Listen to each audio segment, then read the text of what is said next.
parce que j'ai tout de suite aimé l'approche d'un outil qui vous permet en fait de faire de créer de la discussion, et autour des thématiques, les thématiques qui sont les nôtres, qui sont celles du voyage, sont très propices à créer de la discussion. C'est-à-dire qu'il y a beaucoup de gens qui utilisent Twitter pour demander des conseils d'hôtel, et votre solution, elle nous permet efficacement d'ouvrir une discussion qui soit non intrusive, personnalisée et pas trop commerciale. En gros, je résumerai un peu ça en disant que ça transforme une conversation en publicité et vice-versa. Et quand on est habitué à travailler sur de l'achat de mots-clés, de l'achat de trafic et à calculer des ROI, bon, outre la dimension non humaine généralement de la chose, on a souvent peur de créer une pression marketing qui soit un peu forte.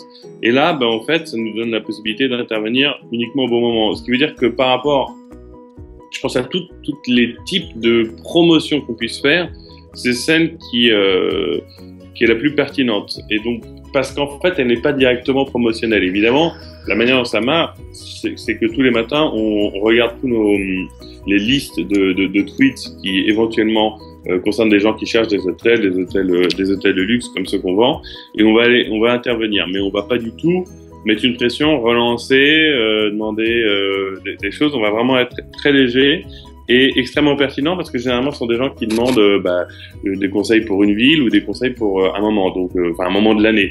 Donc voilà, l'outil nous permet, en fait, nous mâche vraiment le travail pour qu'on puisse rentrer directement dans ce qui est le plus important, c'est-à-dire une conversation qu'on essaie de faire la moins intrusive et la moins pénible, presque, j'allais dire, mais vis-à-vis d'un public qui, ayant demandé ça sur un média public, justement, ouvert, s'attend à recevoir des propositions commerciales. Mais on essaye vraiment de les travailler pour qu'elles soient, sinon amusantes, au moins, je le répète, non intrusives et super cohérentes.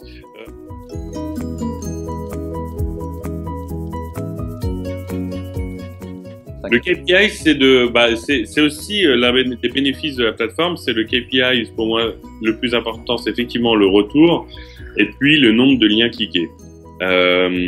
Parce qu'en fait, même si on peut pas non plus en tirer des grandes tendances, c'est toujours, c'est comme ça que je juge de l'utilité, au fond, de cet outil. Parce que si j'y allais moi-même en cherchant sur Twitter, en plus du temps que je perdrais à trouver les interactions, je n'aurais pas un retour important. Le retour important pour moi, c'est évidemment le nombre de visites que j'arrive à générer. Et on se rend compte quand on arrive à faire en moyenne un message, une visite. Et généralement, la visite, quand on regarde sur nos analytics, il y a un temps passé sur le site qui est plus long que la moyenne. Il y a un nombre de pages vues qui est plus long. Et on a du mal à traquer les ventes directes. On sait qu'on en a fait parce que les gens nous le disent. Et ça aussi, c'est sympa. Parfois, bon, ils réservent auprès de l'hôtelier en direct. C'est moins sympa, mais enfin, c'est l'hôtelier qui nous envoie un message pour nous remercier. Mais vraiment, la KPI de base, c'est effectivement pourcentage de réponses et nombre de liens cliqués.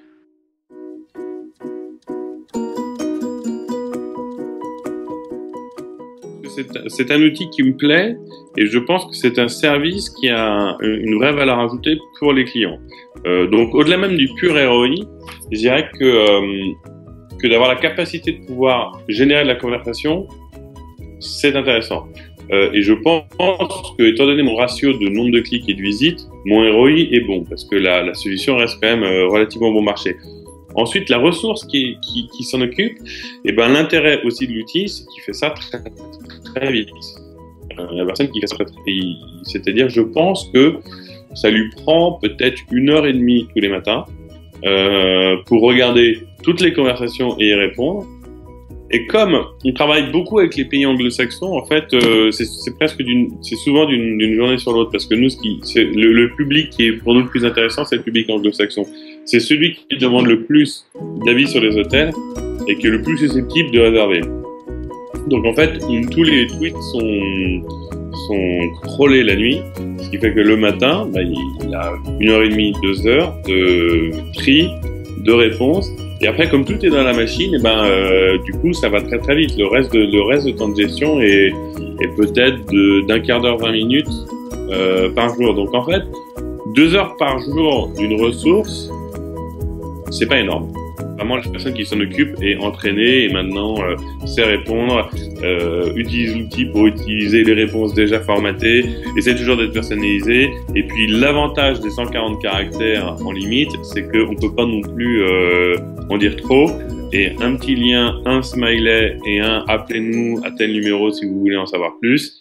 Ben voilà, il fait ça machinalement, mais toujours avec en essayant d'apporter quelque chose. Ce serait triste de transformer les hommes en machines, mais il y a vraiment une routine. Donc la routine fait que l'investissement marginal a tendance à décroître.